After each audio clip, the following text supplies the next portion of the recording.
Like I said, we really want this to be a discussion. The title of this conversation is High Expectations, Hidden Struggles When Neurodivergence Meets Pressure to Achieve. And that is a heavy topic. In today's culture, achievement has become the currency of worth. Children are praised for outcomes and not for effort. And Ashley and I have been talking, and I've been meeting with a lot of families over 20 years, and parents are feeling that they're judged by their children's performance. And schools compete in an endless race toward excellence. And what happens when that meets neurodivergence and students who think and learn differently? I think what we're noticing is that beneath the glossy surface of success lies really a silent mental health crisis, which is not so silent anymore. We know that rates of anxiety and depression among students in high achieving schools are 6 to 7 times higher than the national average. We know that perfectionism has surged to more than 30% since the 1980s. And for students with learning and thinking differences, those with ADHD, dyslexia, or autism, the pressures are magnified. And they're often asked to thrive in systems that were never designed for them. And that's what really has led to this conversation. We're in this time when we're layering onto neurodivergence in high performing environments race, culture, and socioeconomic inequities. And in that regard, the stakes are even higher. So today's conversation is really going to ask a number of questions, but I think at the core of this is what happens when high expectations collide not only with different ways of learning and thinking, but also with unequal systems of opportunity and belonging. So that is a lot. That is a lot. And the bar is very high. But with me is someone who I know can help us disentangle all of it and really play a pivotal role in this conversation. Hopefully that's what everybody signed up for. So let us know in the chat with a thumbs up so we know. I'm going to introduce our guest today, Ashley Harding. She is the founder of North Star Academics. She's a fourth generation educator and Los Angeles native dedicated to advancing educational equity. She holds a bachelor's from USC and an MA in child development from Tufts University with additional study in education reform at NYU and is a graduate fellow in the University of Pennsylvania's Social Impact Program. Ashley has more than a decade of experience. She supported students and families in private and independent schools, and she really helps to bridge cultural, academic, and relational gaps.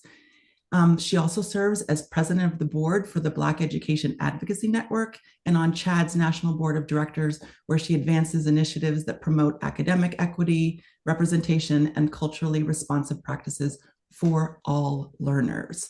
So I can't think of a better person I can have this conversation with. I just want everyone to know that you are also part of this conversation. The chat is open. We want to open this up to Q&A at the end. So feel free to drop your questions in because we want to answer them. And we will also be providing information how you can follow up with us, how we can continue this conversation. We've already said that this is probably a part one of either a part two or a three-part series, but this is where we're starting today. So Ashley, welcome. Thank you. I'm just going to start by when we talk about achievement culture today, it's almost like we're describing an ecosystem, grades, rankings, college admissions, that feeds itself. And from your work with students, what does this culture look like day to day for neurodivergent students, for students with learning and thinking differences? That's a great question. So I'd like to start with, we're looking at kids who are experiencing a heightened level of stress beyond what we've seen in years prior. So 75% of high schoolers right now are reporting chronic stress. And for families and anybody out there who wants to know the difference between chronic stress and the traditional stress that we might see and feel every day, traffic, life experiences, chronic would be something that we would consider more pathological. This would be something that we would seek out additional help for. So 75% of our students are already feeling that, while we've got 61% as saying that their grades are the primary source of that.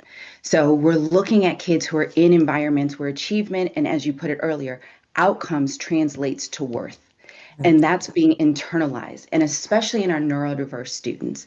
Students with ADHD have almost 40 to 60% more signs of depression, anxiety, heightened stress, and masking than students who we'd consider outside of our learning diverse population. And 40%, and I'm grounding all of this in the research because we do have intervention and practices, but I always like to let people know these It's are your not just my opinion, right? observed. Yeah, these are not observations from the students that I just served. These are observations that we're seeing nationally. And much of this is post-COVID, but some of these things have been prevalent for years prior to, and in systems that haven't worked well for us. So, of the students that we're serving, almost 40% of them are reporting persistent sadness and even hopelessness. And these are areas that we know great intervention can be wonderful for them and that we can see great results, but it's going to need collaborative interventions. And so when I think of high achievement in students in high rigorous environments, I really think of where are we putting the barriers around the invisible differences? And how do we start to alleviate some of those by doing more universal design in our classrooms? And Right. how are we asking students to be advocates, but also bringing in their needs as assets? And so, Dr. Wilson, you and I have talked about this both on the podcast, but also in other conversations that we've had, is that we can silo neurodivergence as being an other in some of these spaces versus looking at it, which the research shows every student in that room strengthens the classroom, especially our neurodiverse students. So the practices that we would embed otherwise are practices that not only our students may find to be helpful, but everybody in the room will see to be helpful. Right. And I often think that we've created a generation of high achievers who feel like failures unless they're perfect, right? And that's backed up by the research that anxiety and depression are 6 to 7 times higher in high achieving schools. Uh, Failure is not just seen as Mhm. perfection. We almost use perfection as being the enemy of great. And great Mhm. is no longer good enough. You have to be the top student, the top performer in whatever your extracurricular activity is. You've got to be an exemplar member of the community. And sometimes we focus more on compliance than capacity. Right. And we're looking at high performance in terms of relatability in the classroom in the school culture than we are, is this student actually performing at his or her highest ability? And if so, or if not, excuse me, what can we do as practitioners, educators, and family members to ensure we remove those barriers so they can have a level playing field? It's that curb cut effect. And we talked about that right before the call began. Right. What works well for one student will work well for 10 kids. And Right. so, how do we highlight that as being the necessity, not just for the kids that we have a documented profile on, but all of the kids in that room? Right. And we talk a lot about high expectations and college pressure because, again, that's with the anxiety about these high achieving, environments that we live in. What do you see happening in real life when neurodivergent students are navigating these environments, either at home or at school? Maybe you can share what that looks like on the ground when you're working with students. Um, I always see, and I want to just take a moment to say, I have the greatest privilege of being hired to work with families in their home and Mhm. with their students in the most vulnerable spaces. So when I share my observations, I say it from a space of I feel and I get welcomed into people's families. And I do a talk on family systems when it comes to having a child or children with a neurodivergent learning profile. So when I see students, typically they are coming to me. My biggest joke is I don't get the call when things are great. So I do get the call when I see students who are facing executive dysfunction. We see chronic masking, maladaptive coping skills, heightened anxiety, and burnout. That looks like at home, and I translate this for parents, the increased meltdowns, the shutdown, the school refusal, chronic absenteeism, heightened anxiety or irritability. And this starts as young as third grade. We serve students as young as third grade through college. So I'm seeing many of these systems in students pervasively throughout the years. And then I see somatic symptoms. And I want to highlight this for our families of color. Very often, our students won't say, I feel anxiety. We don't even give language sometimes to, I feel anxiety around a test or a measurement or even a class that I'm taking. I will feel a stomach ache, a headache, Yeah. nausea. There is a physical symptom that seems to be pervasive because we know that may be better understood and heard Yes. than a feeling of anxiety or apprehension. You stay home. You get to stay home. You get to You get stay to stay home. home when So, right. so today is rotation two and it's B Yes. block. And I know B block is an area for me that causes a lot of angst. My mom may not like to hear I've got anxiety. Anxiety is something I have to persevere through. It builds the term I hear so often, resilience. Right. But if I've got a migraine, I can stay home and I have a day of relief. Right. And I also want to say that it's not always that intentional for a lot of No, students, for no, particularly our younger students who don't recognize what it is that they're feeling. They have a stomach ache because that's anxiety and gastrointestinal symptoms. Their hands are sweaty, their heart is racing. They do not physically feel well and may not recognize that those are physiological symptoms of anxiety. absolutely.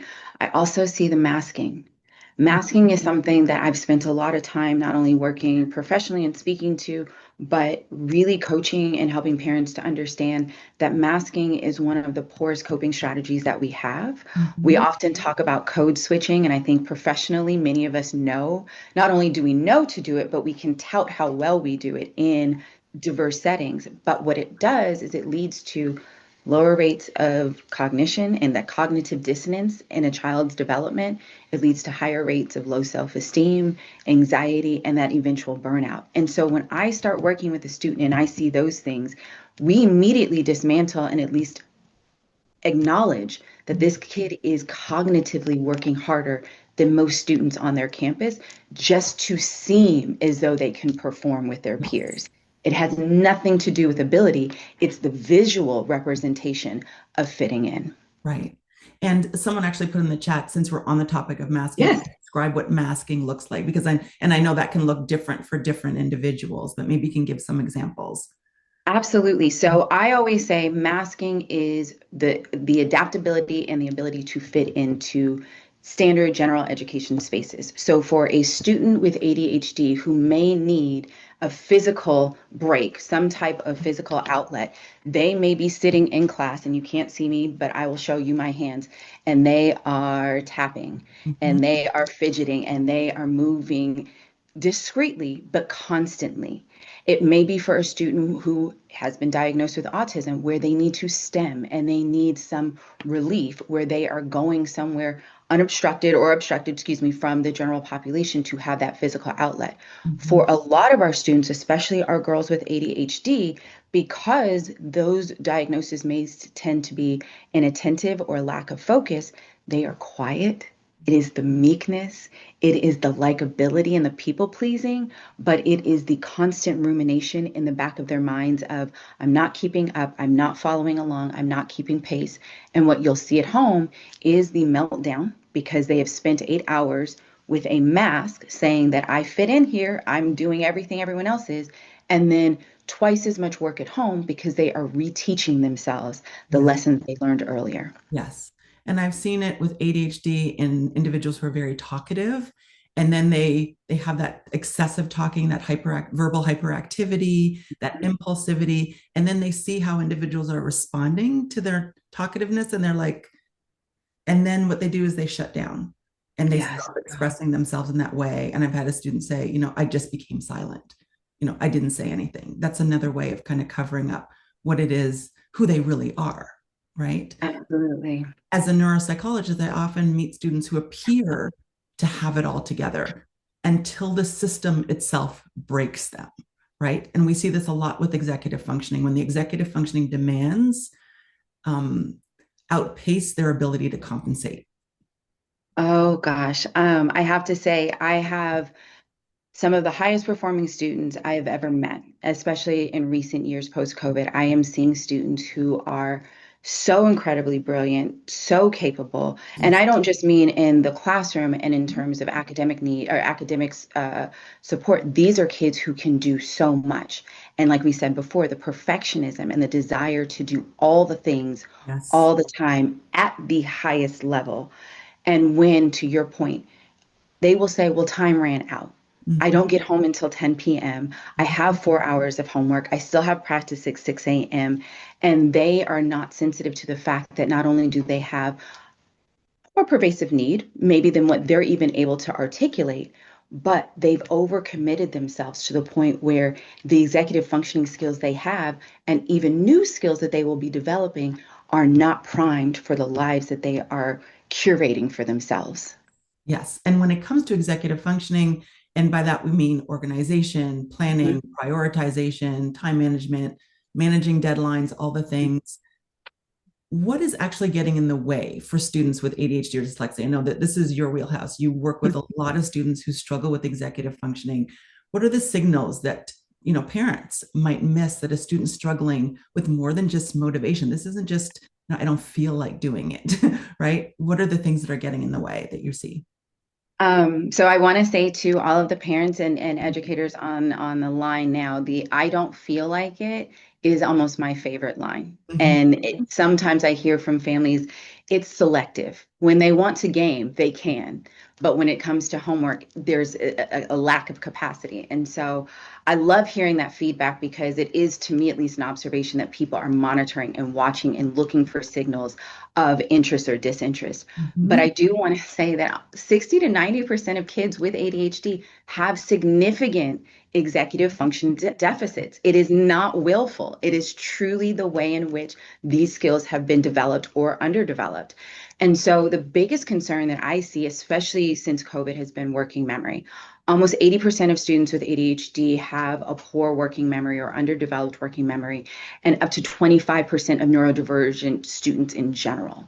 And so when we talk about working memory, this is the ability to keep a sequence of Mhm. information and follow multi-steps.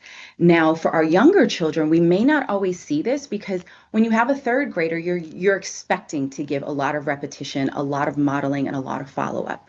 What you don't expect is for your eighth grader or your high school student to have that same necessity, yet they do. And what we often do is we penalize them for not being able to have rote routines and memorization as an innate skill set versus recognizing this is actually how they learn. And so they will need visual reminders, timers, all kinds of interventions at home as well as at school. And so we want our kids to be independent, but what I always tell families is we've got a scaffold for that Yes, independence. absolutely. And those are things that I think for many of us, we may have been taught or we think we learn them by osmosis.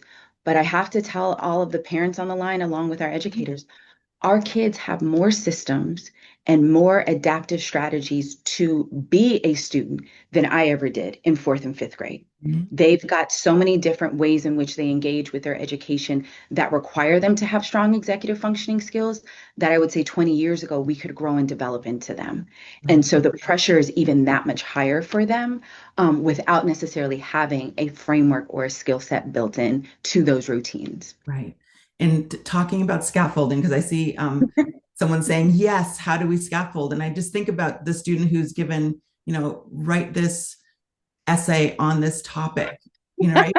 And that is overwhelming. I'm going to talk about students who feel overwhelmed because, when a student sits there with a blank page and they're just looking at it, and then the mom comes in an hour later and they're doodling or they are scrolling on their phone, there are a lot of factors going into that page still being blank. And that's executive functioning is playing a role. Task initiation is an executive functioning, Yes. organizing all of the information, prioritizing, where do I start, you know, editing and going back and, reviewing what it is you're doing and checking for errors and paying attention to your grammar, your spelling, your punctuation, and what it is you're supposed to be writing about.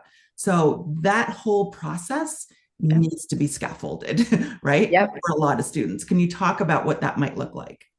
Absolutely. So I want to even take us a step further, or even start further back and say, does that student understand the subject matter that they're supposed to write about? Yes. Do they have all of the materials that are necessary to write a page worth of material? Mhm. Not to mention, for many of our students, word recall, information recall, processing speed plays a factor. So Mhm. when I have a student who says, I had a test today and it was an essay and we had an hour, well, if you have a slower processing speed, which many of our students do, and students, especially with dyslexia, have almost 30 to 50% need for additional time, that time is also baked into how do I get started? So I need time to even prepare. Mhm. Then let me dismantle what does an essay consist of? How many paragraphs do I have to write? What is the evidence that I need? To your point, how do I get started, especially on a task that I may be, and this is my favorite words, adverse to? I Mhm. don't know very many of us, and I wrote quite a few papers in graduate school, as I know you did as well. Mhm. I had a headache sometimes when that paper was due in 2 weeks. Yep. I too had a stomach ache 6 hours into the library. So when we have a student who's already adverse to the task, how do we get them started and invested in putting in the time? Do we bake in, and this is something at home that I talk about a lot, do we bake in mandatory breaks for them so that they can have that cognitive rest and they can come back with a little bit more encouragement, but innovation? Yes. Students who have a need for routine also have a need for innovation. At some point, that routine becomes so rote that we can move away from it versus integrating new systems and new skills. And then the latter part is, where's the collaboration? If I have gone through the 15 steps that it took to write this, I may not be the first person that needs to edit it. So who do I go to? Who's in my support team? Who's in my structure that I can ask, can you help collaborate with me on this so that I can get to the completion step?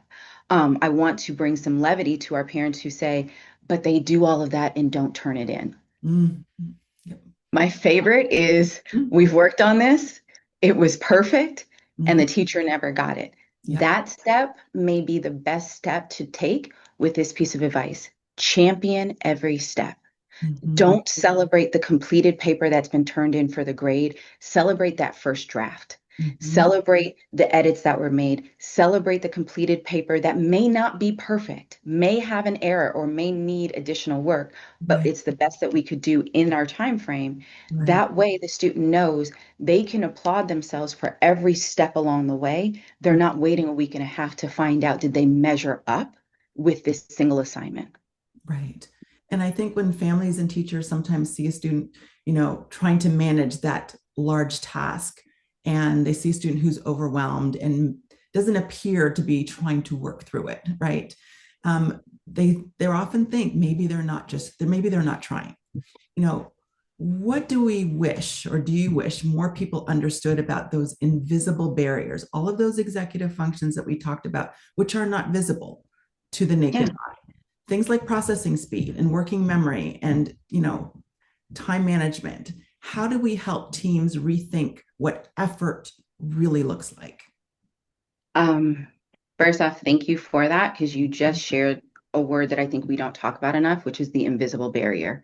The fact that this exists in your classroom, whether you got the learning profile or not, whether the student has an academic recommendation list or a 504. And so being thoughtful to look at a student from an asset lens versus the deficit of, and I've heard this far more often than I care to, is lazy, disinterested, unmotivated.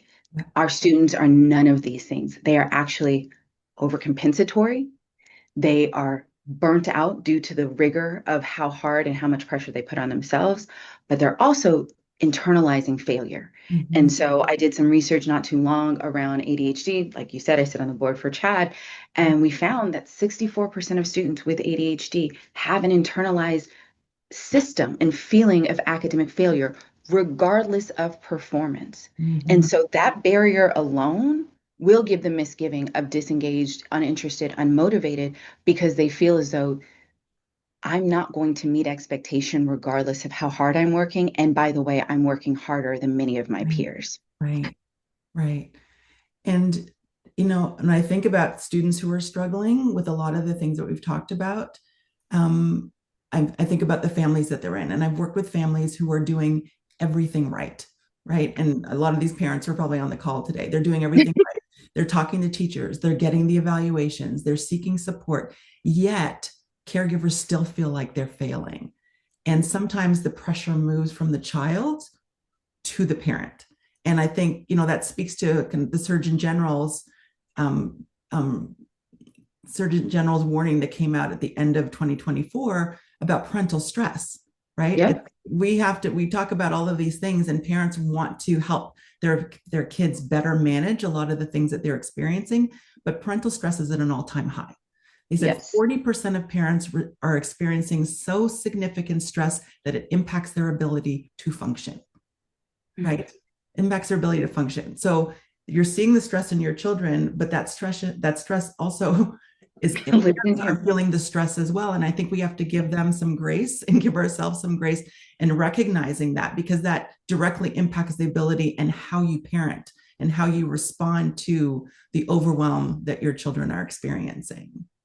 Absolutely. And I want to speak to co-regulation. Yes, please It's do. it's Yes. something that we can lose sight of when we think we have a child walking through this building at 8 a.m. and they came by themselves. No, they Mhm. came with the argument in the car on the Yeah. drive in. They came with the lack of sleep from the night before. They came in with all of the other compounding factors that they not just live with, but that they feel with. We have the adage, do as I say, not as I do. Well, here's what all of our kids are doing. They're doing what you feel. They are co-regulating with you. Yes.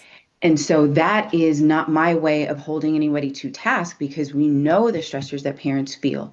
It's to highlight if we can dismantle some of that for ourselves, we dismantle it in our children. And Yes. we all have permission to do that. And that's something, Karen, you and I were talking about even before the Mhm. call came on. How many of us heard growing up from parents, grandparents, aunts, and uncles, you work twice as hard to Mhm. get half as far. Yep. And so, regardless of the level of success any of us feel, the pressure is never alleviated. And so, what our children are feeling is that system of, I must feel pressure or I must feel stress to have a semblance of success. And success is a movable option, a movable goal at every level.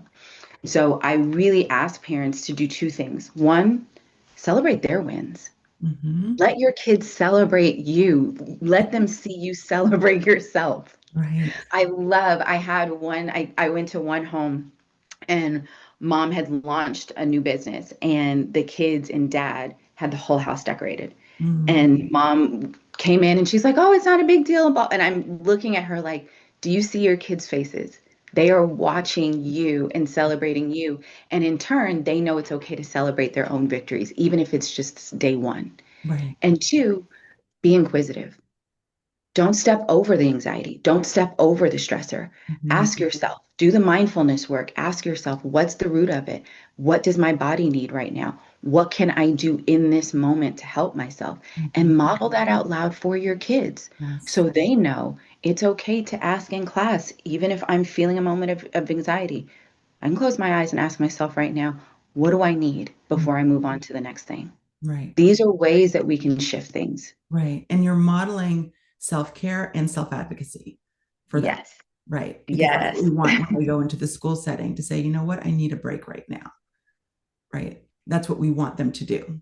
Yes, we do. Yeah. And we also want, and I highlight this for any of the professionals on the line and for our educators, we can't wait for students and parents to always be the advocates. Mhm. Many times, our parents don't know that the need is something that could be clinical beyond something that we're going to work beyond. Yeah. And our students don't know that this may be maladaptive or underdeveloped because this is the only way they know to function. So we can be the advocates as well. If you notice that your students are struggling, inquire. One thing I tell teachers all the time is highlight what works. Hey, I noticed you were really locked in, you were really focused here.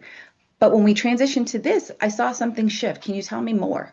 What Mhm. does it feel like for you when we go into a reading activity versus math? Right. And then when you notice that they can articulate where there is a barrier, visible or invisible, be an advocate for them. Find another way for them to engage with the material that's adaptive for them. We Right. can't wait and silo advocacy to families and students. All of us are kids advocates.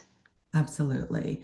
And sharing and that conversation, that communication between caregivers and educators is so important because a lot of times the educators will see the final product and this was a 30-minute assignment, 40-minute assignment, 40 minutes of homework for everyone, but they will not know that it took that student 2 hours, 3 hours Yep. to do that 40-minute assignment. That's what masking looks like, right?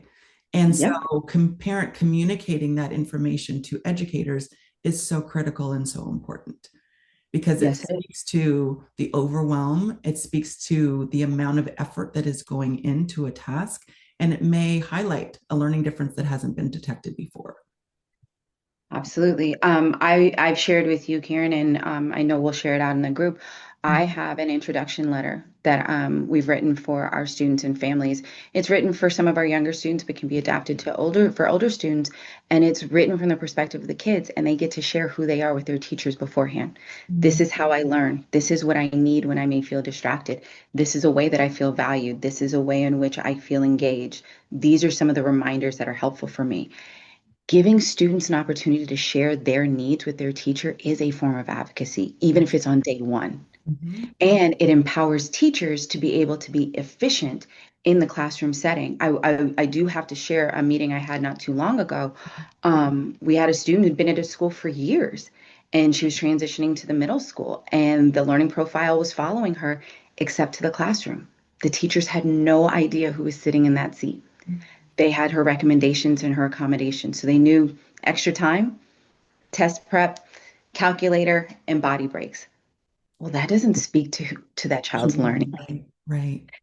And so we had a meeting. The student could articulate what she needed, the dignity that she prefers in the classroom, how she likes to be addressed, where she'd like silent support versus verbal acknowledgments. The difference it's made for all of those teachers, not just the student, the teachers, the joy they felt in knowing I can serve this kid better, it was illuminating. And so I really want all of us to know we're working together collaboratively to support kids. Yes. We've been talking about masking and perfectionism in kids who learn differently. And I'd love to hear your experience about how do these pressures show up emotionally, and what are some of the early signs that a student is burning out from trying to pass or be perfect? Because I think that is an added layer for students with learning and thinking differences.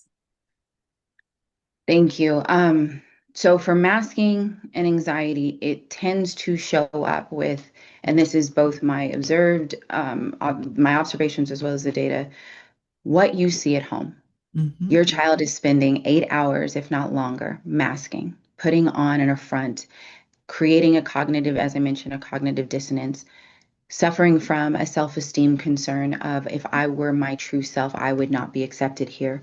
So Mm-hmm. when you see at home the pervasive meltdowns, not the Yeah. every so often hard days, but true inability to function, inability to re-engage, defiance, obstinance, school aversion, high regard for other people in comparison, these are signs that your child is masking, but Mm-hmm. they are signs and huge triggers that burnout is to come. The Mm-hmm. burnout will be seen in the absenteeism, the aversion to school, and the inability to engage as they were before. And so I do hear from parents saying, but she was fine last year. We Mm-hmm. didn't have this problem 6 months ago. Right. 6 months ago, we were dealing with a different brain. Now we've got a Mhm. brain that's overloaded. Yes. I also want to highlight that 75% of our students with ADHD and autism who mask report long-lasting burnout. Mm-hmm. So if you have a freshman who you notice signs of burnout, please understand to unravel some of those impacts, we will be looking at their collegiate behavior as well. This Mm-hmm. is not something where the bounce back is immediate. We will need the interventions, the proper coping skills, but also the proper environment for them as well. Right. The environment is key, and feeling that support in that environment that you're in is critical. And Yes. we know that not every student, we've been talking about learning and thinking differences, ADHD, autism, dyslexia, and a host of other neurodevelopmental presentations. We know that not every student gets diagnosed, and not every student who gets diagnosed gets supported equally. That Yeah. we have both seen. And this is especially true for Black and Brown students, Mhm. girls, or those from multilingual families. Mhm. Just I'm all of holding that. my breath. What are some practical things that schools and families can do to make sure that no one falls through the cracks? And I'm saying this question out loud, but I'm thinking we all need to be part of this this solution. It's not going to fall entirely on parents. It's not going to fall entirely on schools, teachers. It's a system issue. Um, so this is one that's hard Mm-hmm. because this is not new. This is not post-COVID data. This is the Mm-hmm. pervasive system of education, right? So Let's go back to how education was formed. And forgive me, guys, because I love this. I'm going to take you Let's back go into the data. we're going to go all the way back. So let's Great. go back to Right. 50, 60, 70 years ago. We were in a factory model and in our industries, and education was to produce 60% of college students. High schools were not primed to send everyone to college. So Mhm. it did not bode for anyone to test or look for significant needs in people of color who Mhm. are already not necessarily primed to go into higher and collegiate universities, and in women. And so that narrative has continued to translate as we go through historical shifts. We can touch very slightly on the fact that we have just closed or significantly dismantled our Department of Education, special education um, resources. So with that, we've seen pervasive needs before. I want us to be very thoughtful that we need to gear up to be very armed and critical in how we move forward. And with that, I tell districts, please conduct equity audits. Mhm. Review your discipline reports. If you see in a school a predominant number of Black males who are reported as having the same behavioral concerns, and that is what we're focused on, and we don't look at a learning profile, that's something to be audited for because that's what we see. Mhm. Most young Black males are going to be overreported for behavior and underreported for the underlying concern, which usually is neurodivergence. Right. We want to look at our referral streams and our data and disaggregate it based on race, language, ability, and income. Mhm. Some of this data isn't always easily accessible or reportable, but for some of our larger districts and members of those community, you have that. That is state reported and it's state mandated. Mhm. Start to look at it and get inquisitive around it. Please adopt universal screenings and bilingual evaluation teams, not forms, teams, Mhm. people who are culturally responsive and adept. We do more damage taking kids, especially kids of color or kids who are coming from multilingual backgrounds, and putting them in spaces that are not psychologically safe. Mhm. That psychological safety piece is probably the biggest barrier to Yeah. intervention and support than anything else. And then if we look at policy changes, and we can think about what that looks like federally and state, but let's look at what the policies are in our classrooms. Mhm. Let's look at policies that focus more on compliance than, again, capabilities. Because if we're looking at compliance and kids who can be behaviorally appropriate in a classroom, but we're not actually seeing are they cognitively challenged appropriately and given the interventions to be successful, we're not raising learners. We're raising people who are able to go into systems and mask and further hide. Right. I mean, that's a lot. That's a lot. Yeah, no, this is something clearly Right. I'm just a And little passionate it's about. historically rooted. And one of the Yeah, things that you talked about was, if you look at the expulsion rate, yeah, students being expelled, students being yeah. suspended for specific behaviors, there's a group, and if you look at the behaviors themselves, there's a group who gets punished for this for a set of behaviors, getting out of your seat, not asking for permission to go to the bathroom, for talking out of turn. And then there's another group who exhibits the same behaviors, but Mhm, they get supported oftentimes because they have the means to get a diagnosis, which mhm, could be ADHD. And I think mhm. that's something that we have to keep in mind. And when we think about a lot of these high achieving environments, when you are a parent who has not traditionally been in those spaces, right? Yes. When you come from multicultural, multilingual background and you're in those space and you see your child struggling, what I've seen from parents is they don't want to say anything because they don't want to ruffle any feathers. They want their child to feel like they belong. They want their child to belong there. And they don't want to, sometimes they attribute the struggle to what I call like it's almost like an internalized stereotype threat, Yeah. right? Then the stereotype threat is the idea that you are not going to do well in an environment that you fear basically proving the stereotype that applies to your group true, right? And there's that fear every time you go into the space that if I'm not going to do well, I am going to confirm the stereotype that people have about me and my community. And Yep. that is a huge burden for a number of students who are particularly those with neurodivergence who are navigating these high achieving environments.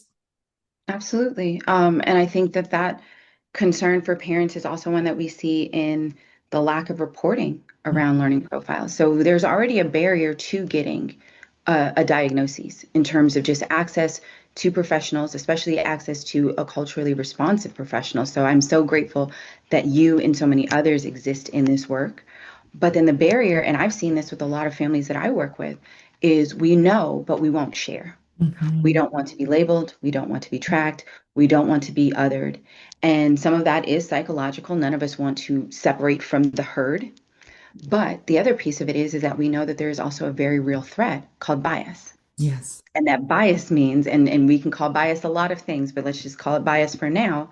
That bias means my child is already vulnerable here. We know that. I'm Mhm. not going to make them further or more vulnerable or susceptible to Right. someone else's bias by Mhm. telling them that there's a perceived difference or weakness. And so I've had a lot of families that I work with who have the profile and it's accepted and the family knows and I'm there and we've got all the supports, but nobody at the school is aware. And Mm. so those interventions that could be so helpful in those learning hours from 8 to 3 aren't available to the student. And the student is then, like we've been talking about, masking, code switching, overperforming because they've got this hidden secret that Mhm. they know they can't share with anyone. Right. And that's a huge burden on the student. Very much so. Ashley, if you could wave a magic wand and change one thing about how schools and families approach neurodiversity, and there's probably not one thing, but what would it be? Like, how would you redesign learning spaces or routines so that all students get to show what they know and not just fit into a system? Um, so with my magic wand, can I have 3 wishes? Can we Yes. can we do more like I have three? Yes. Yes, Can you I have can. 3 wishes? The first would be I would love for more schools, more classrooms to accept and adopt the universal design for learning, where we focus on creating multiple access points to content to show mastery. I want it to be something, and I've spoken to a lot of principals about that, where we're looking at what would be the benefit for all students, not how do we silo, and we almost educate now in a bell curve Yeah. where we don't focus on our top tier students, those that are high performing, and we're not as singularly focused as students who may be struggling, but we're right here somewhere in the middle versus looking at what would an ecosystem be like if every student in that classroom had access to their highest capacity and capabilities. So Mhm. that's one. Right. The second would be, and this is maybe more societal, we've got to rethink success. Yeah. We are so focused on outcomes. Our high achieving students typically come from high achieving families. And so outcomes and performance is not just something that is measured at school. Sometimes it's also measured very heightened and acutely at home. But if we can redefine success and when success can be measured, let's focus on process and growth and progress, engagement with material Yeah. versus that final grade and Right. stop over standardizing outcomes. Okay, and the last one, because you said I could have 3. The Yes. last one, Three. Three's good. let's normalize mistakes. Oh, goodness. Yes. Let's That's how I normalize. want to go like this. Yeah, look, It's part of the learning process. it's It's part of the learning process. I was in a conference and a principal next to me said, we've got to start letting kids be in their first draft. mhm. We've got to let people be in step one. We've got to let development have an edit and a rewrite and a progress point versus allowing people one opportunity to get it right. Yeah. We've got to normalize that. Hmm. Yep. I love those. That those three are critical, and there's probably more, but we'll start Mhm, with mhm. those three. Um, I want to open it up to Q&A in a minute. I've seen a lot of questions in the chat. But before we get to the Q&A, what have you seen really work when it comes to partnering? Because partnerships and collaboration, we've been talking about that, during our conversation, are really important. Communication between all the stakeholders, the families, Yep. educators, all the supports that are in place. When it comes to partnering with families, especially in high pressure or competitive communities, what are some things that they can do to help build skills like self-advocacy, emotional regulation, executive functioning skills? And maybe you can even share an example of what that could look like. Thank you. That's a great question. And these are all multi-tiered. The first thing I want to say is all of these should be done as a safe practice and in safe spaces. So the first for me is transparency. If you are in an environment and you know your child has a learning need, please share that with the learning specialist. Please ensure everybody has equitable information about the child that's sitting in that seat. The second piece is be over communicative. So often we feel like we don't want to ask or bother Right. or impress upon or impose upon people. This is your child. This is your school. This is your classroom. Ask, clarify, be inquisitive. That shows interest. Use strength-based language at home and at school. Asset-based languages. We want to highlight everything that we see going well. We want to highlight behavior, even if it's only seen and done once, the proper way, highlight it, over affirm your child. Remember, we have shared so many times the data points around esteem, anxiety, burnout. You can't overesteem your child, especially when they're in environments where they're already feeling a deficit. Right. The third being practice and model the co-regulation that we talked about earlier. Calm in the adults creates calm in the environment, which creates calm in the student. Right. Positive check-ins. So often I work with students and they are so anxious to share where they are because, again, we expect them to be informed and then in the final version versus feeling as though they can be comfortable to ask questions and need and seek out support. So create an environment where they can positively ask for the support that they need and that they know when you are asking them how things are going, you're not looking for the Right. gaps or the holes or the concerns. Right. And then the bigger piece is, and this is maybe more so for our schools, we need to start teaching and feeling as though our parents are co-facilitators in learning, not people we report out to. Mm. That happens so often. When I started my practice, if I'm going to be honest, I was hired to work with some of the most amazing families and families that were coveted and sought out by the schools they were in, but not invited into meetings with the education team. It Interesting. was seen as a burden. It Mhm. was seen as they may not be Mm. effective. It was not seen as the most valuable use of time. Right. And I would sometimes come to meetings and know about them before the family.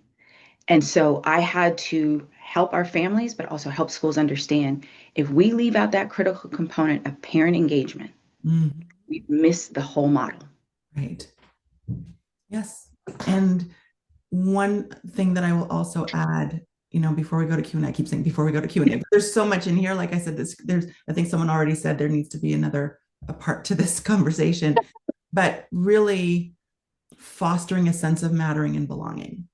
And we know the research shows that mattering, which is the sense of being valued for who you are, not what you can do, not what you can contribute, not what your grades are, but being valued for who you are is a protective factor.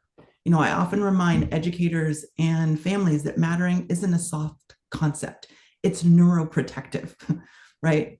But culture it requires change more so than good intentions. We really have to pay attention to what our kids are telling us and what the research is telling us in terms of what is important. That's right.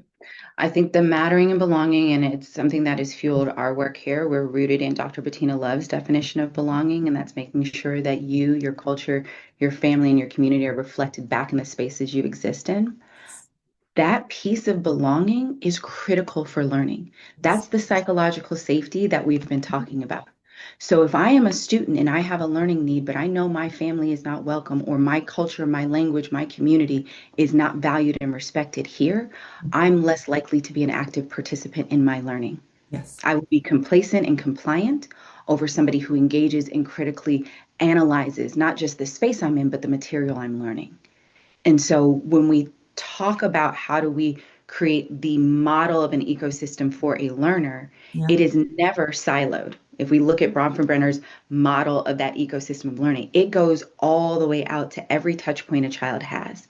And so I think if we can incorporate that as educators and look at that one student we have, they've got 100 different people in their world. How am I ensuring that those people are also valued so that that child feels valued?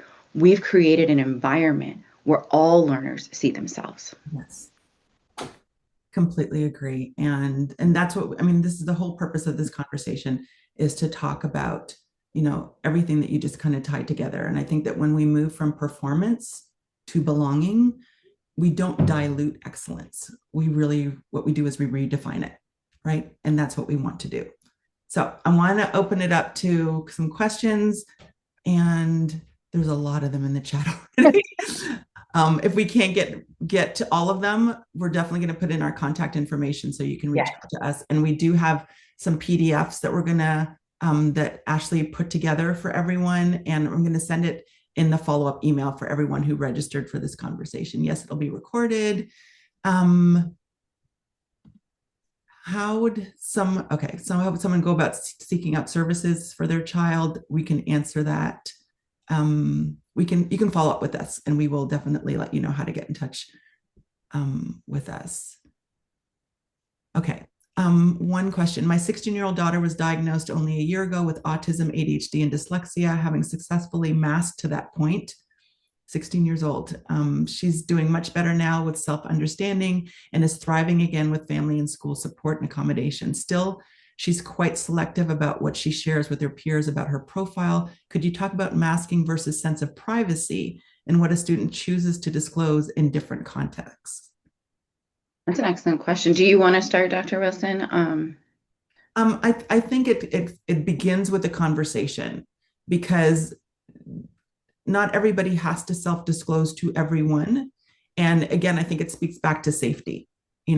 Why do they want to disclose? Why would they not want to disclose? And it all begins with a conversation and what the risks are in doing so, but also, is there some relief in doing so as well? So I think it begins with a conversation about why now, and prepare the student for what the outcome could be when they choose to disclose. Absolutely. And I would say that given that your daughter has been so successful up to 16 years old, being performative in these environments, she may have a heightened sense of sensitivity around redefining who she knows herself to be now that she has a formal diagnosis. That's something that I think she will be able to disclose to you, what feels comfortable, when she's ready, who her safe people and safe spaces are. But I would absolutely encourage you as a family, but encourage all of us to help students redefine who they know themselves to be, now that they know how I learned was not a product of effort. It's really how my brain functions. Yes. And empowering them with that information. Right. And normalizing differences in the way everyone processes information, I think, is really key as well. And that can be particularly empowering when they understand their unique learning profile. Another question: how can AI possibly help learning? Oh, this is a whole this is the webinar. That's a whole webinar. Maybe we'll do that one next. But anything you want to say, because from supporting students in the work that you do at North Star Academics, AI is being used, and there's also some research coming out that AI is bypassing the executive functioning system. Yeah. And when you bypass a system, the system doesn't develop, right? And we need that system to develop, particularly in our students with learning differences, where there can be a delay in the development of those parts of the brain anyway. And so we want to be able to use AI, but not rely on it. Can you speak a little bit more about how it's being used by students that you work with? Absolutely. So as a whole, I lean to the side of avoidance of AI for anything beyond additional study skills, supports, information finding, data gathering, sometimes organizing. So we will work with students on, if they do have multiple frameworks that they're trying to pull together, how can we use AI as a system to help them just start to think through and process information? But to your point around how it actually is creating barriers to kids developing some of the rote skills that they need, not just for executive functioning, writing, critical thinking, analysis, being able to engage with others. I have seen, and I actually do applaud, some of my students have used it to create study guides, additional test prep materials for class as an add-on, not as a substitute. So if your child wants to have the additional support of AI as a tool, that's great. But my concern is, and I do see this with a lot of students, it is now being used as a workaround from having to develop some of these larger strategies. Right. And I think to your point, it's not about the use of AI and other technology tools. It's about how you use them, right? Yep. Having AI write a paper for you versus having AI create flashcards from your Yep. notes to help you study for a test. So those are two different uses of AI. So it's really in how you use it. Another question or in the statement, shouldn't teachers, educators, administrators be trained in neurodiversity? Yes. It seems like this should be mandatory in their training. These kids learn with learning differences and barriers are extremely significant, and they are not on the same playing field as what they said in quotes regular kids. And by the time parents figure out what is going on, it may be so late in the game, especially with inattentive ADHD. So I'm going to echo what you said. Yes, Yes. period.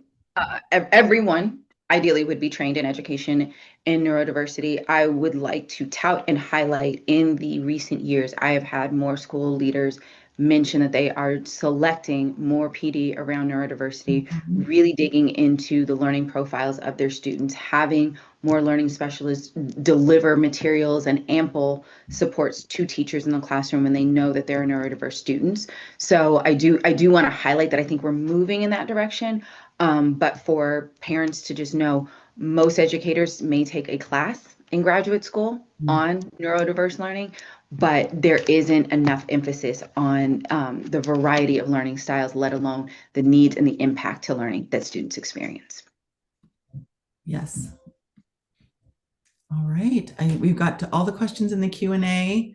There's some more in the chat, but I just dropped my okay, information. good. I just put your information in there as Oh, thank you. well. I saw If that you pop want up. to take a look at the chat while I put in some more information, some more ways to kind of connect with us and get additional information, I'll put the podcast link in the chat. Again, we'll share this information in a follow-up email with a link to the recording. So if there's some information here you want to hear again, or you want a significant other to hear, or you want to forward it to an educator, then we want to make sure that you have access to that information. And so by the end of the week, you'll have the recording and some additional handouts that Ashley prepared for everyone.